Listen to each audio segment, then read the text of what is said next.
We've covered a lot of sensitive topics on this show, whether that be what's included in the McRib box, all the way to which Long Island beach hut makes the best zippy cooler. But today we have perhaps some of the most sensitive subject matter we've ever dealt with here, because today we're talking about the struggles of one man and his quest to get his extra hash brown. Where's my extra hash brown? Where's my extra hash brown?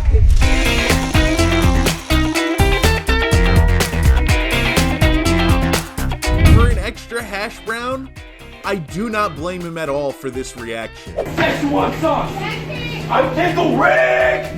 Tell us why you're closed! Why are you closed?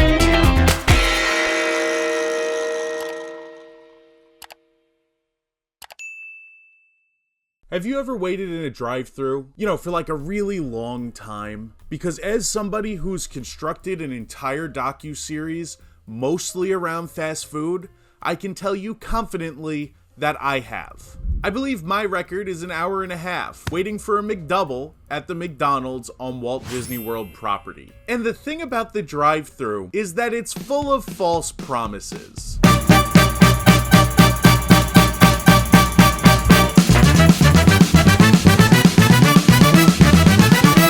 This is supposed to be the quickest and most convenient way to obtain a meal that this country has ever devised. The drive-thru first appeared at Red Giant's Hamburg in 1931 and has since then been a cornerstone of American cuisine. And the whole term of fast food already implies convenience. Now I don't even need to get out of my car and a guy's gonna hand me my meal through the window? What a world, and how fortunate I am to be alive at this time. But when you have that experience, like I had at the Walt Disney World McDonald's, and you're sitting there for over an hour, trapped, there's no way to get out, and the line is inching up maybe once every 20 minutes, endless cars in front of you. Maybe it's just me, but I find it very easy to stew. And it's true, the average American attention span is only 8.25 seconds. So naturally, we get frustrated by things like waiting over 10 minutes to get a Baja Blast. We're a society built on instant gratification. Amazon, TikTok. If I want something, I'm almost expecting that it be immediately available just based on what is culturally popular right now. And that is why we eventually decided to have our greaseball burgers handed to us through our car window instead of getting out and walking the 10 feet to go into a restaurant. And so when that drive-thru line doesn't move and you find yourself stuck, especially in one of those lines that you can't get out of, because they have the little drive-thru walls. Taco Bell, I'm looking at you. Or better yet, if you've already paid so you can't hop out of the line, but for some reason, the line to actually get the food is so much longer than the line you just waited in to pay. But when you actually get the food and you feel those warm carbs radiating through the bag, nothing is worse than when that moment of satisfaction is ruined because they got the order wrong. And what do you do in that situation? Your options are really limited to only 3 things, and none of them are pleasant. You can, of course, take the L, drive away, hope you didn't pay too much for the food that you're never getting. Still, you can actually park your car, get out, and go into the restaurant to wait on perhaps an even longer line than the one you were just on, just to explain that you've already been through the drive-thru and you didn't get your food. Unpleasant. I'd rather die. Or worse yet, you can stay in the car, drive around to the other side, get back in that line, which is probably already incredibly long because they're misplacing items in the first place, and you can wait again. Crawl to the front of that line. Ask for your missing item. Know that they're angry and annoyed with you because you're holding up the line again. But there is one other option. An option discovered or maybe even perhaps invented by one hangry customer looking for an extra hash brown. For an extra hash brown! Where's my extra hash brown? Where's my extra hash brown? Where's my extra hash brown? Hey!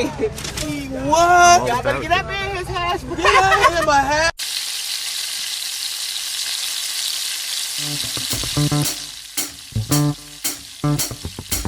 Introducing the protest method. They want to stiff you on your extra hash brown? You make them pay. Go home, get your megaphone, get your speaker system, drive on back, and let's right this wrong. I paid for an extra hash brown.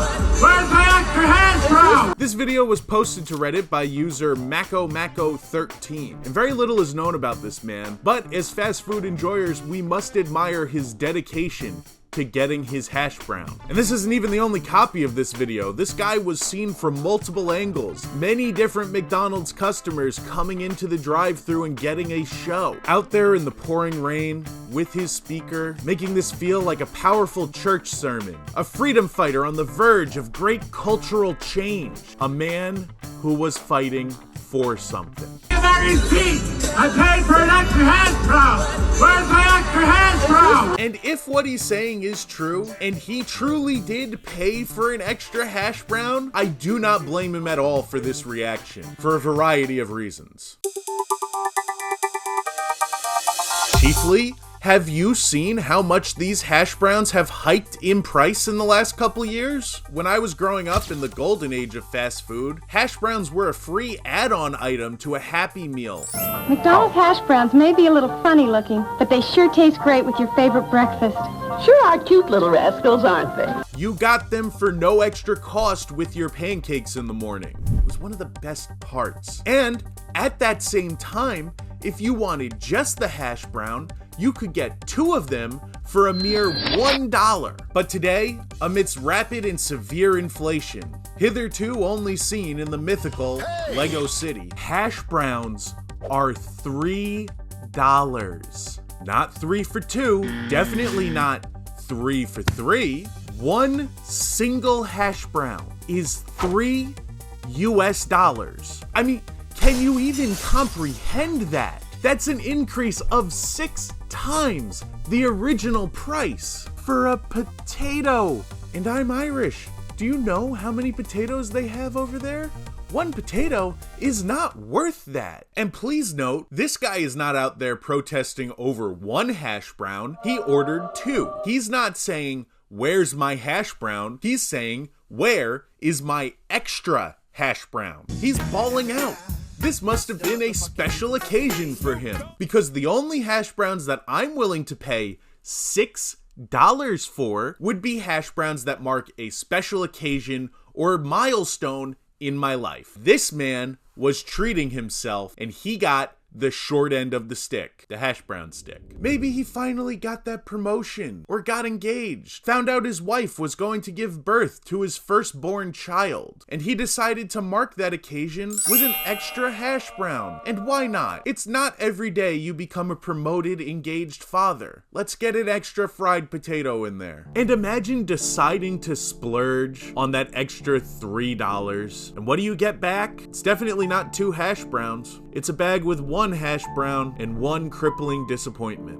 And you know what? I do have to admit, I'm kind of alarmed in all seriousness at the lack of response from this McDonald's. I mean, look at him go. He's standing out there without a care in the world for the rain, for the sleet and the snow. And these videos are recorded by other customers watching this go down. They hear him, they see him, they know McDonald's is out to hurt the customer. Take them for everything they have and bleed them dry, and in return, only give them 1/3 of the value of what they've paid for. This is a scandal on the level of the great coffee controversy. The coffee was too hot. It's supposed to be hot. Not that hot. The clown has failed us again. But aside from the price, let's just see how badly this McDonald's messed up here. How easy of a fix would this be? Did this really justify standing outside in the rain, screaming? Hash brown! They could have just given him the extra hash brown. And so I'm going to drive to McDonald's and order not just 1 hash brown, but 2 hash browns. And if I don't get that extra hash brown, I will go in and politely ask to get another one. I respect minimum wage workers, and I don't think they need to deal with sideshows. It's just common courtesy. It's chaos at a McDonald's over, of all things, Szechuan sauce. Oh, Cadillac Fairview doesn't want me in? That's why they closed the whole place? Well, apparently. Are you nuts? And when I showed Dale my Expedia reservation, he told me, okay, I'll waive the resort fee, but I'm going to charge you an attitude fee. Hello, I got this projector in my back seat, and we're going to McDonald's for an extra hash brown. It is Memorial Day, and I'm working just for you. This is work.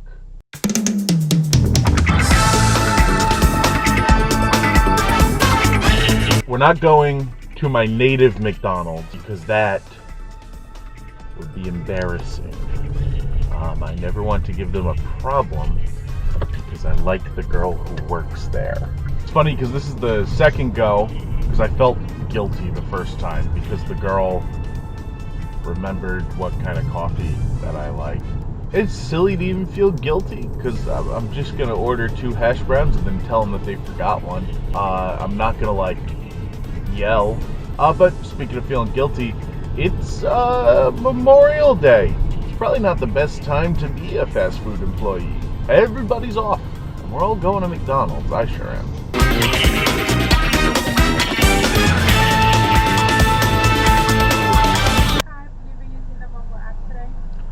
Yes. Could I make that a large black iced coffee? Could I also get a hash brown? And an extra hash brown too, so 2 hash browns. We no longer serve breakfast. It's now about 11. Oh, gotcha. Okay, just the coffee then. Awesome, thanks a lot. I didn't take that into account. So truly, where's my hash brown? Hey, how you doing? Hi, good morning, how you doing? Thanks a bunch. Bye.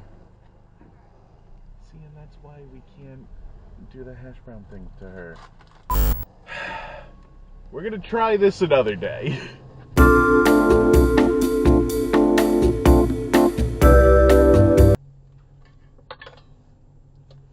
Hello all. We're going to attempt this again, but it's 10:45 right now. So, we're just... Alright, enough of that. We're just really gonna hope I make it there for 11, and that means I have to go to home base McDonald's. Let's give it a shot.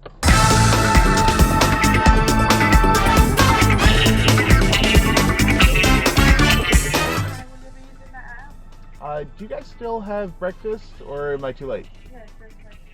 Okay. Can I do a hash brown? And then, actually, let me do an extra hash brown too, so I'll do 2 hash browns. Anything else? No, that'll be it. $5.98. The 2 hash browns. Hey, thanks a lot. They are being very careful to keep telling me that it's 2 hash browns. Maybe they've seen Megaphone Guy.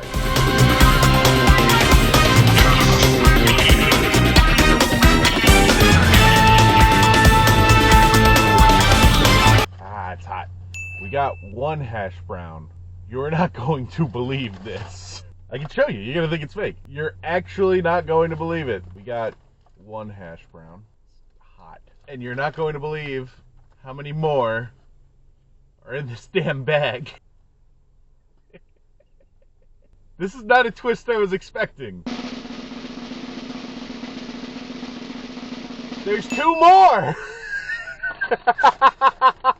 And so my findings, in all seriousness, if this guy probably just would have walked into the restaurant and asked them for an extra hash brown, assuming there's not a history here, I think he probably would have got it. But that begs the question, why isn't somebody running out there to just give him the extra hash brown and make him go away? Because it's only a matter of time before customers start pulling away, not wanting to deal with this. Or worse yet, start ordering extra hash browns of their own. Because obviously this McDonald's is in short supply of hash browns if they're willing to let this man publicly drag them like this. And I wish, with every fiber of my being, that this video included more McDonald's patrons fed up, getting out of their cars, rallying behind this figurehead. I want a mob asking for that hash brown. Finally, something to believe in. They should be getting out of their cars and hoisting this man on their shoulders, running into the restaurant, screw the bourgeoisie, forcing their way behind the counter, seizing the entire stock of hash browns, decapitating Mayor McCheese and wearing his bun as a hat. And it certainly wouldn't be the first time we've seen mob mentality take over at a McDonald's. It's chaos at a McDonald's over, of all things, Szechuan sauce. Customers crowd the counter demanding the Szechuan dipping sauce for their McNuggets. Imagine it's 2016 and you work a minimum wage position at McDonald's. And one day you're told that corporate wants to bring back and you'll be carrying the Mulan Szechuan sauce. I know, I hit the gong. McDonald's is offering tender, crispy chicken McNuggets and a new Szechuan sauce for a taste of the East. Special edition because of this. In 1998, they had this promotion for the Disney film Mulan, where they created a new sauce for the McNuggets called Szechuan sauce, and it's delicious. And then they got rid of it, and now it's gone. This is the only place we're gonna be able to try it. It's in my memory. And what a surprise, the Adult Swim cartoon fans are maybe not the most mature in the world, and they show up in droves, demanding Szechuan sauce. But each location only has 20 packets of Szechuan sauce. This is an extremely limited time offer. They think Rick and Morty is much more niche than it is, and this is only while supplies last. And as established, supplies are not lasting very long. And because this fan base is so ravenous to be a part of something, even if that something is just a dipping sauce for your chicken nuggets, they go crazy.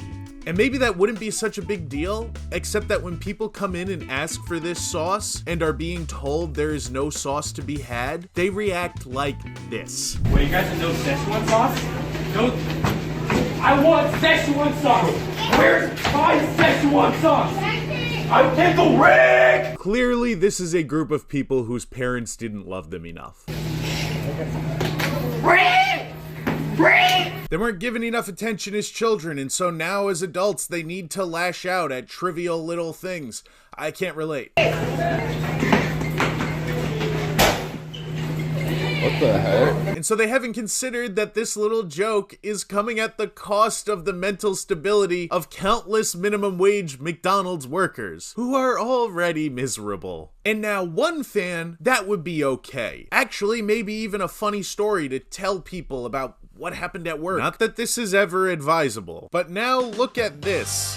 We've got a mob on our hands. Can you imagine how scary this would be if you were behind the counter? Seriously. I know everyone in this room thinks that it's a joke, but this is hundreds of screaming virgins full of pent-up rage who think that it's funny to yell at you and threaten you with violence while you're just trying to flip burgers for less than $15 an hour. And how do you control this crowd? You can't.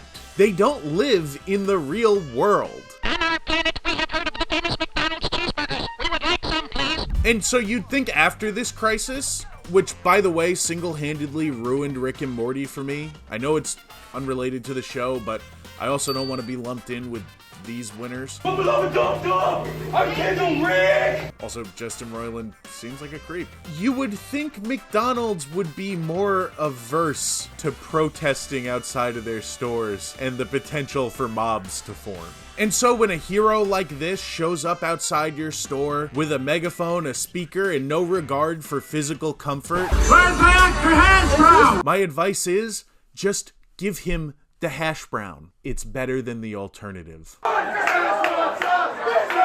Which of course brings me to what I actually want to discuss in this video. When is it okay to protest a trivial matter like this?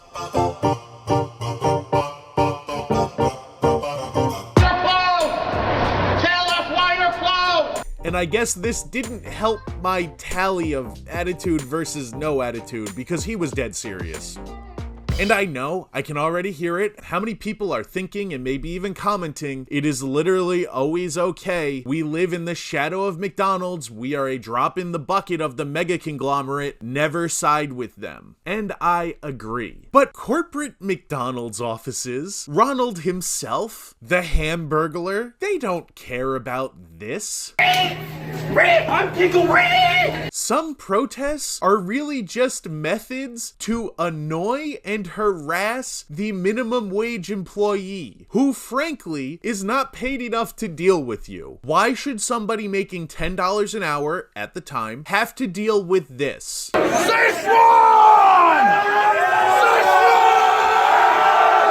And while I love the dedication that somebody like Hashbrown Man showed to this cause, I paid for an extra hashbrown! I do think there's a fine line here. Because this guy at the end of the day isn't hurting anyone. In fact, he's not even being all that effective. If I worked at this McDonald's, I actually think this might brighten my day a little bit. It would definitely be a story. But I would also eventually cave and give this man his extra hash brown. And at the end of the day, he probably knows that this is silly and trivial, and he's being peaceful. He's not inciting violence or a riot. He just wants the stupid hash brown.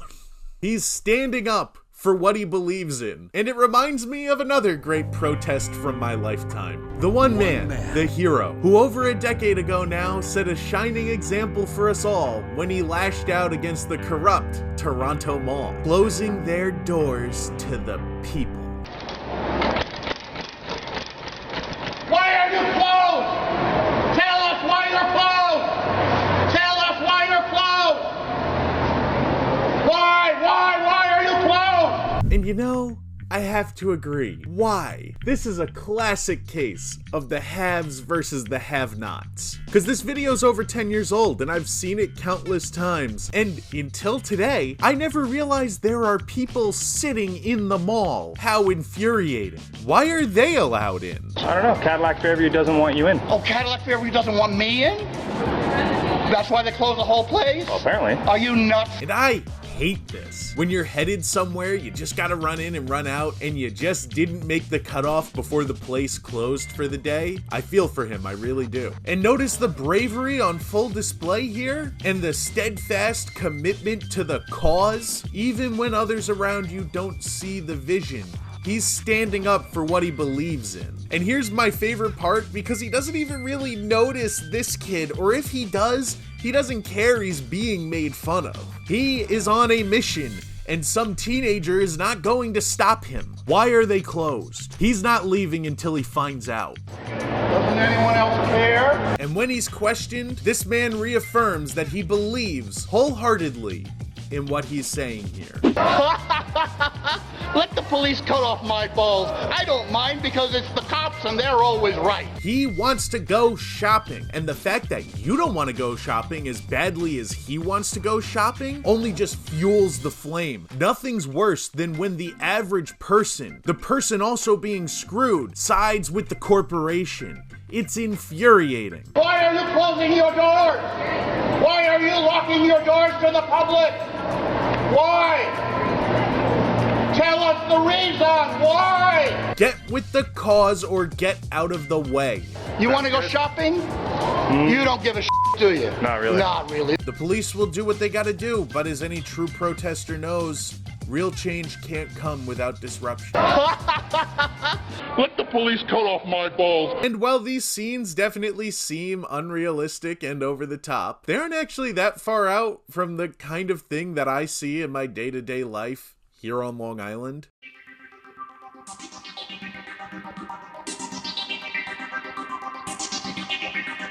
Because Long Islanders love to stick it to the company, they just simply do. Whether that be in the form of a protest or their personal favorite, the boycott. Every person over the age of 40 here has that one restaurant that they no longer support, and they love to tell you that they're boycotting. However, as a sidebar, while these Long Islanders will say that they're boycotting a place, usually by definition they aren't. Because boycotting is when you encourage and insist that others stop supporting a business. These people are just refusing to go themselves. They're not organizing anything. So they're more just abstaining. Maybe a local bar made some social media posts that you don't agree with. Or maybe it's as simple as you ordered egg drop soup at your favorite Chinese place and they gave you wonton. In any case, everybody here loves to talk about voting with their dollar. In fact, I myself am taking part in a relationship with a business very similar to this. But make no mistake, I am actively boycotting.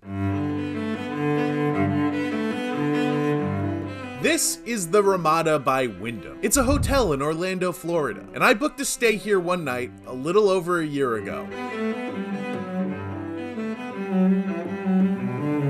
The plan was to stay here after our flight landed at 1 a.m. and then head to a different hotel the following morning. It was a cheap enough stay, good enough to justify an extra day of our trip, and booked on Expedia, super easy. What could go wrong? Well, upon arriving at the Ramada, I was greeted by an employee, who I won't name drop, but let's call him Dale.